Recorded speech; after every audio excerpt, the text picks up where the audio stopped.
ತಾರೀಕು ಶುಕ್ರವಾರ ಬೆಳಿಗ್ಗೆ ಗೌರ್ಮೆಂಟ್ ಕಾಲೇಜಿನ ಪ್ರಿನ್ಸಿಪಾಲ್ ಆದ ಕುಮಾರ್ ಸರ್ ಹಾಗೆ ನಮ್ಮ LAS ಅಕಾಡೆಮಿ ನ್ಯೂ ದಿಲ್ಲಿ ಅಂದ್ರೆ LAS ಅಕಾಡೆಮಿಯ ದರ್ಶನ್ ಸರ್ ಸಮೇತ ಈ ಪ್ರೋಗ್ರಾಮ್ಗೆ ಬರ್ತಿದ್ದಾರೆ. ದಯವಿಟ್ಟು ಈ ಪ್ರೋಗ್ರಾಮ್ಗೆ ಬಂದು ನಿಮ್ಮ ಮಕ್ಕಳ ಜೊತೆಗೆ ನೀವು ಬಂದು ಹೇಗೆಲ್ಲ ತರಬೇತಿ ನೀಡ್ತಾರೆ, ಹೇಗೆಲ್ಲ ನಾವು ಮಾರ್ಗದರ್ಶನ ಪಡೆದುಕೊಳ್ಬಹುದು, ನಿಮ್ಮ ಮಕ್ಕಳನ್ನ ಯಾವ ಕಾಲೇಜ್ಗೆ ಹಾಕಿದ್ರೆ, ಯಾವ IAS ಅಕಾಡೆಮಿಗೆ ಹಾಕಿದ್ರೆ ನಿಮ್ಮ ಮಕ್ಕಳು ತುಂಬಾ ಚೆನ್ನಾಗಿ ಓದ್ತಾರೆ ಅನ್ನೋದು ದಯವಿಟ್ಟು ಬಂದು ತಿಳ್ಕೊಳ್ಳಿ. ಯಾಕೆಂದ್ರೆ ನಮ್ಮ ಆಸೆ ತುಂಬಾ ಇದೆ. ನಮ್ಮ ಶಿರಾ ತಾಲೂಕಲ್ಲಿ ಅತಿ ಹೆಚ್ಚು ಜನ IAS IPS ಆಗ್ಬೇಕು ಅನ್ನೋದು ನನ್ನ ತುಂಬಾ ಆಸೆ.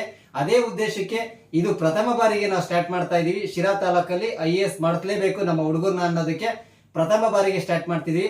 ಪ್ರತಿ ವರ್ಷನೂ ಸಮೇತ IAS ಮಾಡೋದು ಹೇಗೆ ಅಂತಂದು ತರಬೇತಿ ಕೊಡಬೇಕು ಅಂತ ತೀರ್ಮಾನ ಮಾಡಿದೀವಿ. ಅದೇ ರೀತಿ ಪ್ರತಿ ವರ್ಷ ಇಬ್ಬಿಬ್ರನ್ನ ತರಬೇತಿಗೆ ನಮ್ಮ ಜೀನಿ ಸಂಸ್ಥೆಯಿಂದ ಉಚಿತವಾಗಿ ಕಳಿಸ್ಕೊಡ್ತೀವಿ. ದಯವಿಟ್ಟು ಶುಕ್ರವಾರ ಬೆಳಿಗ್ಗೆ 10 ಪ್ರಥಮ ದರ್ಜೆ ಕಾಲೇಜ್ ಹತ್ರ ನಿಮ್ಮ ಮಕ್ಕಳೊಂದಿಗೆ ಪ್ರತಿಯೊಬ್ಬರು ಬನ್ನಿ. ಈ ಪ್ರೋಗ್ರಾಮ್ ಯಶಸ್ವಿ ಮಾಡಿ. ಯಶಸ್ವಿ ಮಾಡೋದ್ಕಿಂತ ನಿಮ್ಮ ಮಕ್ಕಳ ಭವಿಷ್ಯವನ್ನು ರೂಪಿಸಿಕೊಳ್ಳಿ.